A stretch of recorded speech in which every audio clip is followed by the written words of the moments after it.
Hello, good morning. Ito po ang inyong kaibigan kay Jesus, Brother Manny Bautista. Nasa retail market po tayo. Ito po. Ayan. Ang salita ng Diyos ay minsan pa ipapahagi po sa inyo. Yan po yung kukunin natin sa Biblia. Hindi po ako magkukwentong kotsero o kwentong barbero. Kung ano yung nakasulat, yan lang po ang aking binabasa. Ano po? Sige, babasa po tayo ng katuruan ng Panginoon. Ano po? Ganito po ang nakalagay. Mateo 4:4. Sumagot si Jesus na susulat, hindi lamang sa pagkain nabubuhay ang tao, kundi sa bawat salitang nagbumula sa bibig ng Diyos. Dalawa po ang binanggit, pagkain at salita ng Diyos. Para saan yung pagkain? Ito po ay para sa ating physical na kalakasan. Ano naman yung salita ng Diyos? Sabi ni Jesus ay ganito,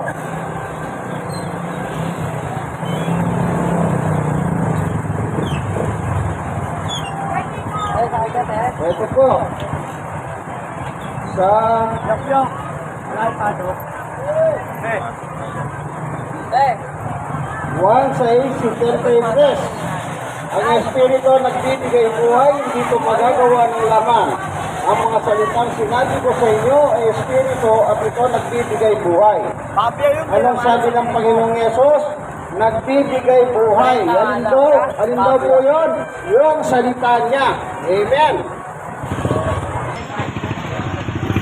So maliwanag po, ang tao binubuo ng dalawang katauhan. Meron siyang spiritual, meron siyang physical.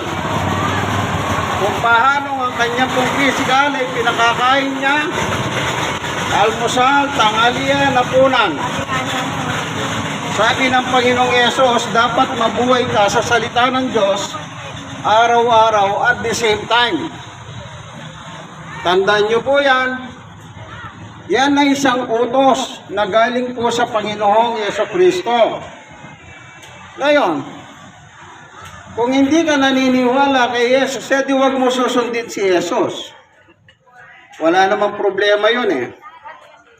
Pero kung naniniwala ka kay Jesus, ay dapat sundin mo ang kanyang sinabi. Ano sinabi ni Jesus? Tayong mga tao na nabubuhay araw-araw, kumakain. Dapat mabuhay din tayo sa salita ng Diyos sa ating pagkain pangkaluluwa. Ano po?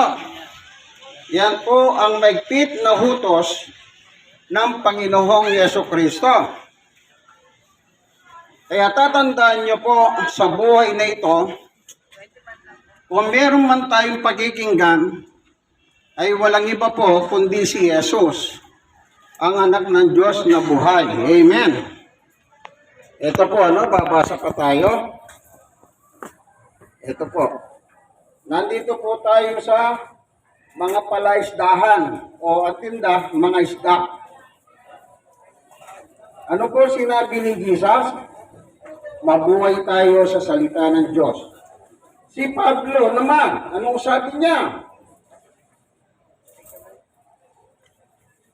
Ito po, hinahanap ko lang sa Biblia, no? Sa Timoteo. Ito po. Sa 4:6, unang Timoteo 4:6. Ang sabi po, sa verse 13, abang wala pa ako riyan, iukol mo ang iyong panahon sa pagbabasa ng kasulatan sa harap ng mga tao, sa pangangaral at pagtuturo. Ano sabi ni Pablo? Sa harap ng mga tao, magbasa ka ng Biblia, Timoteo. Kaya tayo po, bumabasa tayo ng Biblia. Ang ginagamit ko pong Biblia ay Biblia ng mga pastor. Ang tawagin po ito, Poimen Bible. Ano po sabi ni Pablo? Kay Timoteo, dapat binabasa mo ang Biblia sa harap ng tao. Hindi po magazine o comics ang babasahin mo, kundi Biblia. Mahirap po, yung iba dala magazine. Binabasa magazine. Sino nag-concept ng magazine? Di yung may-ari. Isip ng may-ari. Yun ang pinag-aaralan. Ano ba? Mali yun. Mamaya na lang, balik na lang. Mali yan. Ang babasahin mo, Biblia, gaya na sinabi ng ating apostol na si Pablo. Ayan. Nasa retail public market po tayo. Maliwanag po ang sabi niya, sa harap ng mga tao, basahin mo ang Biblia. Hindi po ako may sabi niyan. Binasa ko lang po yan. Ayan, nasa loob po ako. Lumalakad. Nagbabahagi ng salita ng Diyos. Ngayon, ano ang mapapala kapag binabasa mo ang Biblia sa harap ng tao? Ganito po. Babasa na naman po tayo. Ano yung brother? Basahin ko yun. Ano sinabi mo? Sige, sabihin niyo po kung meron ko yung gustong ipabasa, babasahin ko. Unang Timoteo 4. Para may tinutumbok yung Colossus na yun, ha. Naramdaman ko na. Pero, alam ko na patutunguhan niya. Sige, sabihin mo lang. Basahin ko.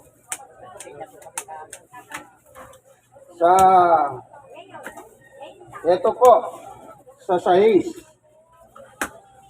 At habang itinuturo mo ito, dinudulutan mo rin ang iyong sarili ng pagkain espiritual mula sa salita ng pananampalataya at sa tunay na aral na sinusunod mo. Pag ang aral pala na sinusunod mo ay tunay, ibig sabihin ni Pablo, merong hindi tunay, mga peke. Bakit sinabi ni Pablo, tunay na aral na sinusunod mo? Pag sinunod mo yung tamang aral, ito po ang benepisyo.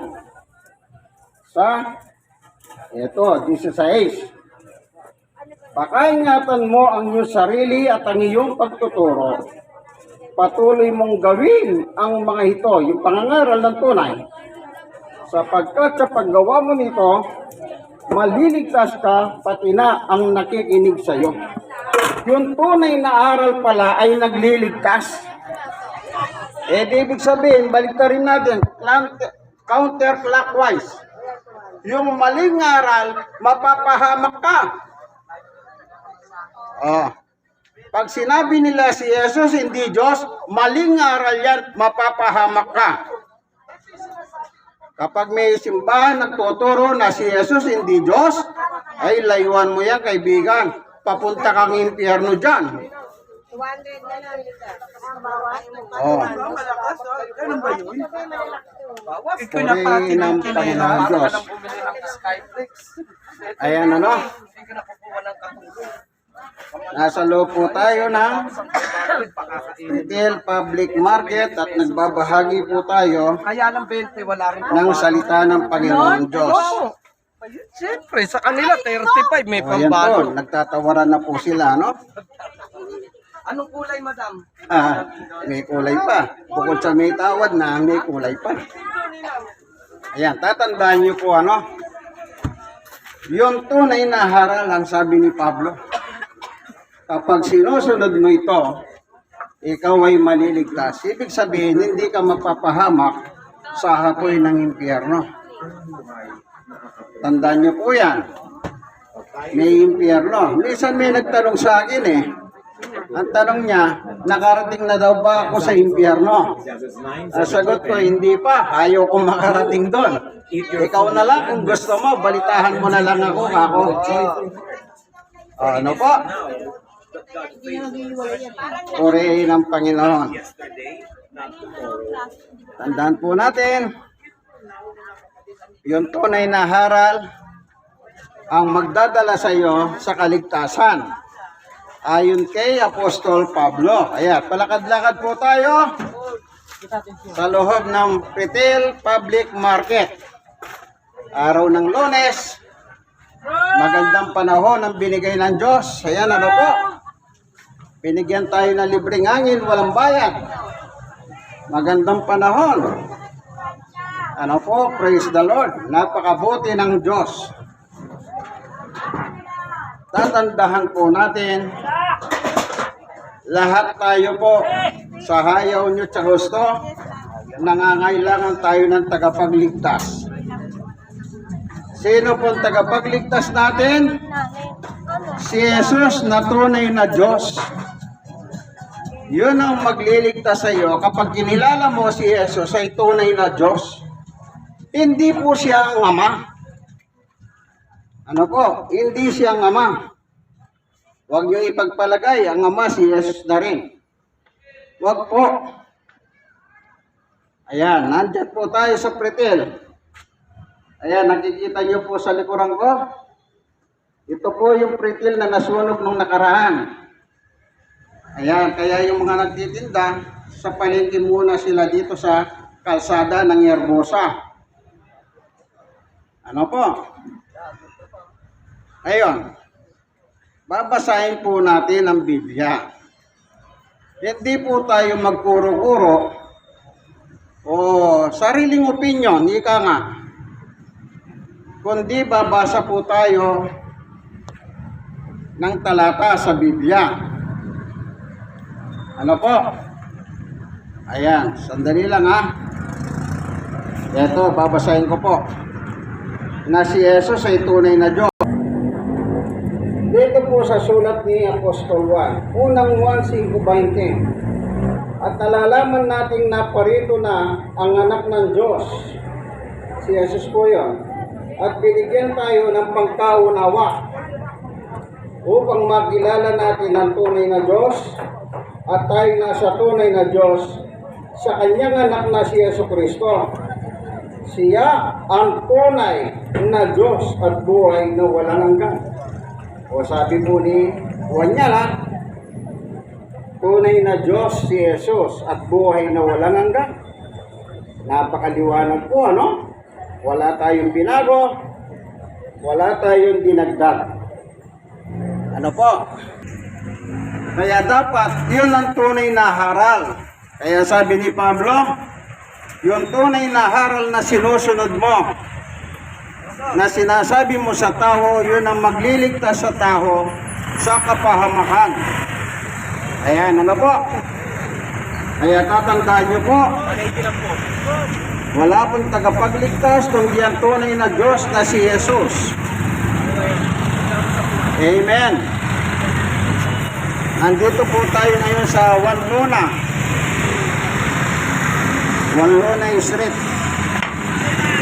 Ano po? Yan, lalakad. Papasok na naman po tayo sa palengke ng Pretil.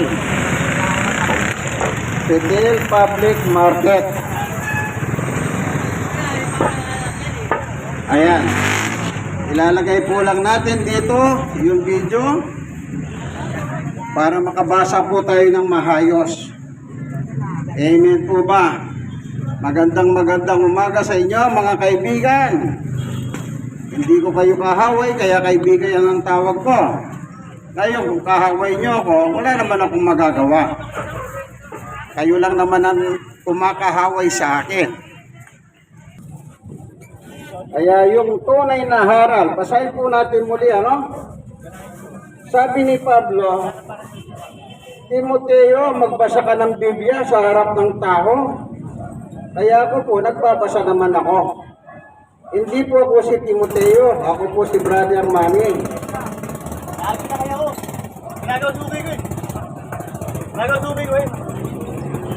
Ito po sabi ni Apostol Pablo kay Timoteo.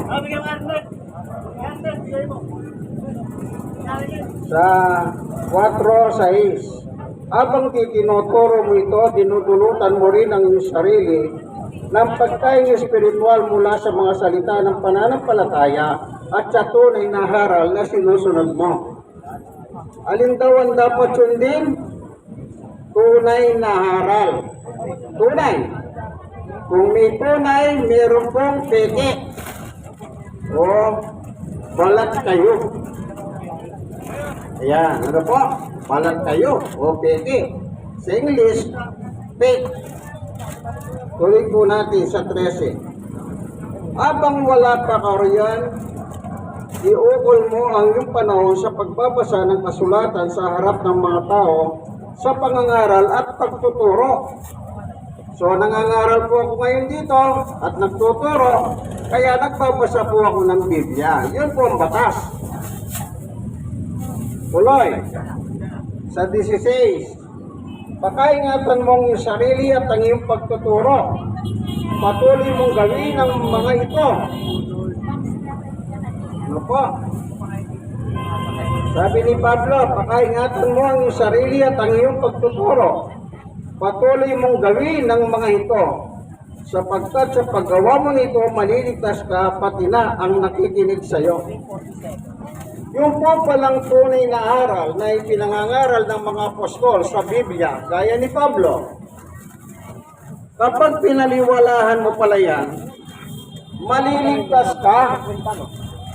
Paano naman yung mga peking aral? Kasi sa panahon natin, ang dami po naglitawan. Kaya sabi ni Kristo, mag-ingat kayo sa mga bulahang propeta na gagamitin ang aking pangalan. Yan, mag-ingat daw po tayo. Nakalagay po sa Mateo 24, 5 yan. At saka sa 11. Basahin na nga natin.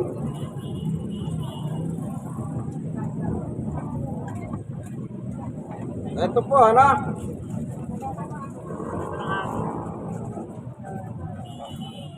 Sabi ni Jesus, 24 ng Mateo 4, sumagot si Jesus, mag-ingat kayo upang hindi kayo mailigaw ni naman.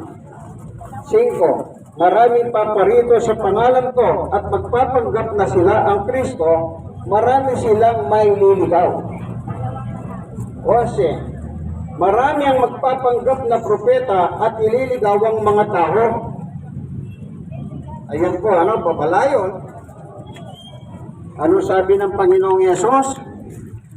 Mag-ingat kayo. Ano po? Mag-ingat po tayo. Para sa lahat ng tao yan. Ano ang sabi ng Panginoong Yesus? Mag-ingat tayo. Yung totoong aral ng mga apostol sa Biblia, yun ang tanggapin nyo, yan ang magdadala sa iyo sa kalangitan. Pero pag sinabi ng isang reliyon, si Jesus hindi tunay na Diyos, ay itapon mo yan. Malupit na haral yan. Malupit na haral. Ang nagsasabi na si Jesus hindi tunay na Diyos. Eh yung tatay niya nga sa langit, tunay na Diyos, yung pakayang anak. Oh. Kaya lagi niyo kong tatandahan. Ako, pag-iusap ko lang sa inyo, magbasa kayo ng Biblia. Naghahanap buhay kayo, may pera kayo, magbasa kayo ng Biblia. Kung wala kayong pambili, magsabi kayo sa mga may pera. Brother, pahingi ng Biblia. Ganun lang kasimple yun. Pero alam nyo po ba magkano yung maliliit na Biblia? 66 pesos lang. O hindi ka makabili, 66 pesos lang. Pili ka. Para meron kang magamit. Di po ba? Yan. Ayun, babasahin ko. Meron ba nakasulat sa Biblia na tunay na Diyos si Jesus? Ay, meron po. Meron. Huwag po kayo magpaloko. Ito po, babasa ako. Ilalagay ko lang yung video. Ito po. Unang 1:5:20. At nalalaman natin na parito na ang anak ng Diyos. Si Jesus po yun. Kailan dumating si Jesus dito sa mundo? Merry Christmas! Oh. Yun ang tinatawag po nilang unang Pasko. Yung problema, hindi naman naniniwala sa Pasko yung iba. Kasi nga raw, wala naman Merry Christmas sa Biblia. Pero magtataka ka, walang Pasko sa kanila, pero humihingi sila ng regalo sa Pasko. At nagkikikain pa sila, Pink Pasko. Oh. At sasabi, wala daw Pasko, pero nagkikikain. Sasabi nga ng mga kaibigan ko, ang lakas lumamon. Oh, kita nyo po, hindi ako kayo sabi nun. Yung mga naka-observa, walang Pasko sa kanila, nakikipamasko, ang lakas lumamon. Hallelujah! Hoy! Maligayang Pasko po sa inyong lahat. Ito. Ayan. Tumatawa po sila. Ibig sabihin, nakikinig sila. Ay, ako maligaya ako. Bakit? Napapasaya ko kayo. O, tignan nyo ako. Hindi naman kagwapuan. Kalbo na. Pero natatawa kayo sa akin. Bakit?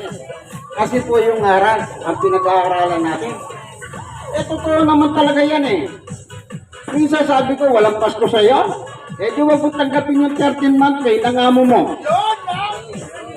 O, patunayan mo na walang Pasko. Sabihin mo sa boss mo, boss, hindi ko kukunan yung bonus na yan kasi walang Pasko sa amin. Tignan ko lang kung hindi ka maglaway. Di mo ba? O, Merry Christmas pa ha. Ayan. Pasahin na po natin na si Jesus ay tunay na Diyos. Alam niyo po, pag napapagawi ako rito, ako'y masayang-masaya. Kasi yung mga tao, sumasagot sila. Ibig sabihin, nakikinig sila. Unang 1:5:20, nalalaman natin na parito na ang anak ng Diyos at binigyan tayo ng pangunawa upang makilala natin ang tunay na Diyos at tayo'y nasa tunay na Diyos. Sa kanyang anak na si Jesucristo, siya ang tunay na Diyos at buhay na walang hanggan. Oh. Walang dagdag, walang bawas. Ang nagsalita si Juan. Binasa ko lang ha. Kayo, kung hindi kayo maniwala, eh di ko kain yung bangkay ni Juan. Lipatin ninyo sa sementeryo si Juan. Eh bakit ka nagsulat Juan ng ganyan? Hindi naman totoo. O kaya gawin nyo. Umalis ka dyan. Sabihin mo, ako na si Juan. Sige lang. O, di ba? Ikaw na magpanggap na Juan. Kaya sabi ko po yung nakaraan, hindi ka naniniwala kay Apostol Pablo, eh di palitan mo na si Pablo. O, di po ba? Hindi ka naniniwala sa Biblia, magpagawa ka sarili mong Biblia. Lahat ng gusto mo, ipalagay mo ron. O, hindi ba tama yan? Ayan. Masaya po ako kasi napapatawa ko po sila. At totoo niya, nakikinig sila. Seryoso sila eh. O, tignan niyo yung mga mukha nila, oh. O, hindi po ba seryoso sila? O, ayan. Kasi nakikita nila ako, nagugwapuan sila. O, ayan. Ang dami po sumagot kasi dami po nagugwapuan sila. Ayan. Ikot lakad po tayo. Ayan. Magandang umaga mga kaibigan. Sabi ko nga po, tawag ko sa inyo kaibigan kasi hindi ko kayo kahaway. Ano? Pero meron dito, hindi ko alam ha. Pakiramdam ko lang. Mukhang may galit sa akin. O yan. At least sumagot yung isa. Wala raw. Salamat naman po kung hindi kayo galit. Praise the Lord. Ayan, ano po? Lakad lang po tayo. Ang tunay na aral sa Biblia ang magliligtas sa tao. Anong aral? Tunay na Diyos si Jesus. Si Jesus po pinadala ng Diyos dito sa ating mundo upang tubusin po ang ating mga kasalanan na hindi po natin kayang bayaran sa Diyos. Sa totoo lang, hindi po natin kayang bayaran ang ating mga utang sa Diyos. O, meron lang po akong ikukwento sandali sa inyo. Ano po? Ito po ay nakita ko lang po sa Facebook, ano? Meron pong isang matanda. Ang edad niya po, 78. Bigla siya ninimatay at dinala sa ospital. Pagdating sa ospital, sinalpakan po siya ng oxygen. Sa loob ng 24 oras, binantayan po siya o inobserbahan siya. After na magkamalay po, itong sabing matanda,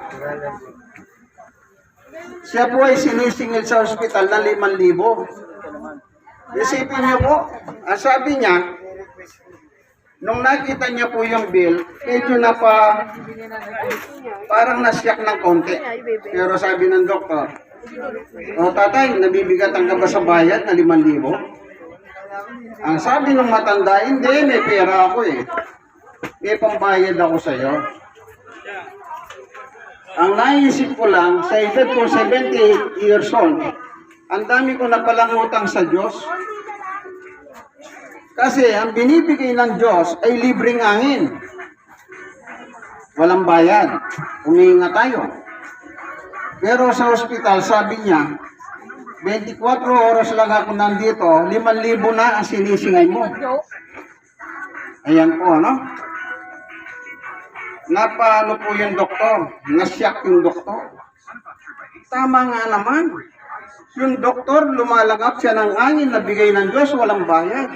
Pagkatapos yung matanda, sisingilin niya ng 5,000. Ingat po kayo, ano?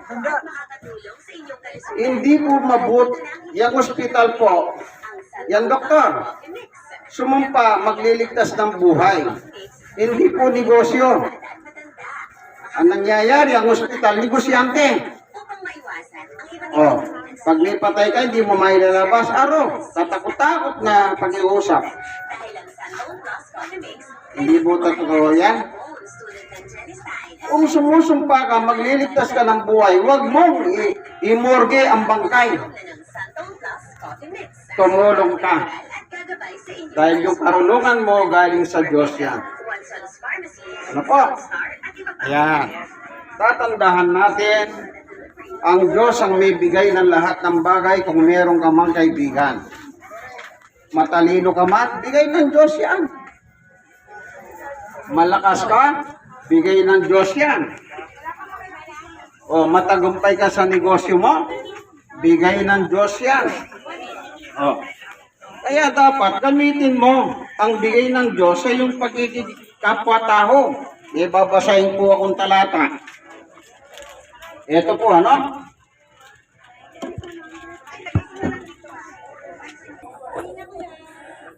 Ito po, babasahin ko po sa Biblia. Anong sabi ng Panginoong Jesucristo? Ito po. 20. Tingnan niyo po, ano? Binanggit ni Pablo ito. Babasahin ko po, ano? Dapat ba tayong maramot? Ito. Alalahanin natin ang salita ng Panginoong Yesus. Higit na pinagpala ang nagbibigay kaysa tumatanggap. Kita nyo po. It's better to give than to receive. Ang mahirap po, pag nagbibigay ang tao, gusto niya may kapalit. Hindi po tama yan. Halimbawa, nagtitinda ka sa palengke. Wala nang pera yun na bumibili. Ito na lang ang pera ko, kursunada ko yung isdang ito. Hindi mo ba pwedeng ibigay sa kanya? One time lang naman nakiusap. Sabi ni Jesus, it's better to give than to receive. Kaya kung tumawad na yung pamimili, patawarin mo na. Kung minsan lang naman tumawad yan eh. Hindi po ba? Kasi ito gumahalap eh. Ibigay mo na. Purihin ang Panginoon. Kaya, bahagi po sa tinuro ni Jesus ay ang pagtulong sa kapwa. Yung iba naman, hindi na nga tumulong sa kapwa, binalasa pa yung kapwa-tao. Ano sinasabi ng tao? Ang lakas-lakas mo, bakit hindi ka maghanap buhay? Magbaliktad kaya ang sitwasyon, ikaw yung namamalimos. Ikaw yung sabihin ng ganyan. Sa tingin mo ba masaya ka? Oh, hindi po ba? Ayan. Kaya sabi ni Jesus, it's better to give than to receive. Kaya kung mayroong humihingi ng tulong, tulungan nyo po. Huwag nyo na po sermonan yung humihingi ng tulong. Kasi, bawat gawin mo sa iyong kapwa, lahat yan pagbabayaran mo. Gumawa ka ng mabuti, gagantihan ka ng Diyos ng kabutihan. Gumawa ka ng masama dyan, pagdating ng araw, mapapahamak ka. Kasi po, nang tanungin si Jesus ng mga tao sa kanyang panahon, ang sabi sa kanya, Guro, ano ba yung pinakamahalagang kautusan ng utos? Kumbaga, marami pong kautusan ng Diyos, ang hinahanap ng tao, yung pinakamahalaga. Ito po, babasahin natin. Ilalagay ko lang po yung video. Ito, babasahin ko po, sa Mateo, ulitin natin.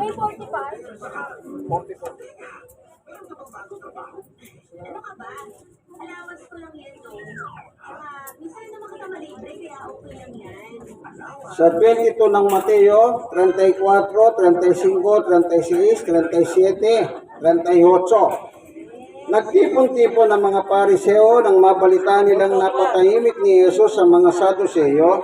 Isa sa kanila ang dalubhasa sa kautusan ang nagtanong kay Jesus upang subukin ito. Guro, alin po pinakamahalagang kautusan? Tanong niya. Sumagot si Jesus, ibigin mo Panginoon mong Diyos ng buong puso mo, buong kaluluwa mo, at buong pag-iisip mo. Ito ang pinakamahalagang kautusan. Ito naman ang pangalawa. Ibigin mo ang iyong kapwa gaya ng pag-ibig mo sa iyong sarili. So maliwanag po, anong sabi ni Jesus?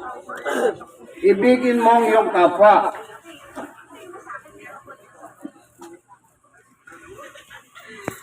Hindi mo maiibig ang iyong kapwa hanggat hindi mo mamahalin ang Diyos. Ganito lang kasimple. Okay na sige. Ang Diyos ay hindi mo nakikita, nasa langit siya. Oh, yung kapwa mo nakikita mo. Kapag mahal mo ang Diyos, ang sabi ni Juan, unang 1:5-3, ang pag-ibig sa Diyos ay ang pagtupad sa kanyang mga utos. Anong utos? Mahalin mo ang iyong kapwa-tao gaya ng pag-ibig mo sa iyong sarili. Ano po? Kaya, yan ay isang mahalagang utos. Mahalagang utos ang nakalagay ko, pinakamahalagang kautusan. Kaya yung kapwa mo, pag nangangailangan, tulungan mo naman. Huwag kang maramot. Ano po? Isang bagay na tinuro ni Jesus, kasi po lahat ng merong kagaling sa Diyos. May kwarta ka, galing sa Diyos. Matalino ka, galing sa Diyos. Success ka, galing sa Diyos yan. Oh. Anong dapat mong gawin? Sundin mo ang utos ng Panginoong Jesucristo. It's better to give than to receive. Oh. Yung iba po hindi na nakatulong sa kapwa. Ay ewan ko anong ugali meron ng mga tao. Kung minsan galit pa po sila sa kanilang kapwa-tao. Anong sinasabi nila? Ay huwag kang magpapakita sa akin. O meron pang halong pagbabanta. Hindi po ganyan. Ano po? Hindi mo masusunod ang gusto ng Diyos hanggat hindi mo minamahal ang Diyos. Kaya dapat mahalin mo muna ang Diyos ng buong puso mo, buong lakas mo, buong pag-iisip mo. Doon mo maiibig ang iyong kapwa. Oh. Yung iba po minsan bumili, pinakita na nga niyo yung pera niya. Ito na lang po yung pera ko, pwede po ba ibigay na ninyo itong gusto ko? Kasi porsyonado ko lang kumain ng ganito. Yung iba po, hindi maibigay kung ako lang, ibigay ko na. Eh bakit? Minsan lang nakiusap, hindi mo pa pagbibigyan? Oh, malay mo, nagkukunwari lang siya. At bibigyan kang mas maraming pera. Oh, di po ba? Oh, Nakagulo-gulo ka pa. purihin ng Panginoon. God is good. Ano po? Yan. Pinapawisan po ako. Kasi medyo mahinit ang panahon. Tatandaan po natin ang tunay na haral ay nakalagay po sa Biblia. Hindi po tayo maghahanap ng tunay na haral na kung saan lang napupulot yan. Ang tunay na haral makikita mo po sa banal na kasulatan. Sapagkat ang Biblia po ang kinalalagyan ng salita ng Diyos. Amen? Amen. Purihin ng Panginoon. Ano po, tatandaan po natin, ang tunay na haral ang magdadala sa iyo sa kaligtasan. Saan mo matatagpuan ang tunay na haral? Sa Biblia po. Ako, anumang klaseng Biblia ang aking binabasa, pinaniniwalaan ko po. Hindi ako nagrereklamo sa nakasulat. Lahat na nakasulat sa Bible ay pinaniniwalaan ko. Bakit? Ito, babasahin ko po.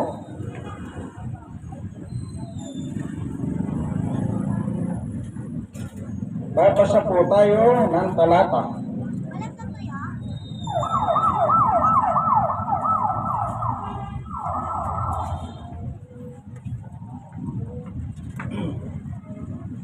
Sa ikalawang Timoteo 3:16.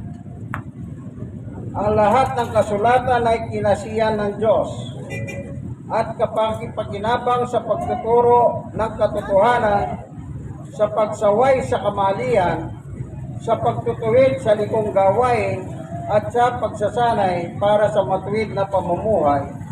17. Upang ang lingkod ng Diyos ay maging ganap at handa sa lahat ng mabubuting gawain. Ayan po, kaya pinaniniwalaan ko po ang mga sulat sa Biblia. Kasi po, kinasiyan ng Diyos yan. Alam niyo po ba kung sino yung mga nagsulat ng Biblia? Mga Bible scholar po yan, matatalino silang tao. Nakakahunawa po sila ng iba't ibang lingwahe, kaya na-translate po nila ang Biblia sa wikang naiintindihan natin. Kaya pasalamatan po natin ang Diyos. Bakit? Siyang pinagmumulan ng lahat ng bagay dito sa mundo. Yang buhay mo, galing sa Diyos. Yang hininga mo, galing sa Diyos. Yang lakas mo, galing sa Diyos. Lahat ng merong ka, galing sa Diyos yan. Walang galing sa iyo yan. Lahat yan, pinagagamit lamang ng Diyos sa iyo, kaya dapat gamitin mo yan sa gawain ng paglilingkod sa Diyos. Ano yon? Una, mahalin mo ang kapwa mo. Ikalawa, mahalin mo ang Diyos. Ikalawa, mahalin mo ang kapwa mo. Ano po? Yun ang dapat mong maintindihan, kaibigan, sapagkat yun ay utos ng Panginoon Diyos. Amen. Dakilang Diyos, salamat po sa katotohanan na tinuro mo po sa amin sa oras pong ito. Tunay nga po, ang iyong salita ay tunay na mapapanaligan. Awikahan, chapter 30, verse 5. Salamat po. Basbasan mo po ang mga nakinig ng iyong salita. I-bless mo po ang bawat isa. Sila ay may dalamang kahirapan sa buhay. Iangat mo po sila, Panginoon Diyos. Sila man ay may mga karamdaman, yung pagalingin sila. Sapagkat sa iyo nagmumula ang lahat ng bagay. Sabi nga, sa Diyos walang imposible. Lahat posible. God is good all the time. All the time. God is good. Amen? Kaibigan, ikaw nanonood ng bidyong ito. Nasa programa po tayong ang tunay na pagbubunyag ng katotohanan o salita ng Diyos ayon sa Biblia. Nasa Pretil Public Market po tayo ng Tondo, Manila. Yarbosa Street at saka Wanluna Street. Ano po? Nandito po tayo upang ibahagi ang katotohanan ayon sa Biblia. Ito po ang inyong kaibigan kay Jesus, Brother Manny Bautista. Minsan pa nagsasabi, pagpalain nawa tayo ng ating dakilang Diyos. Sa ngalan ni Jesus, Amen and Amen. God bless us all.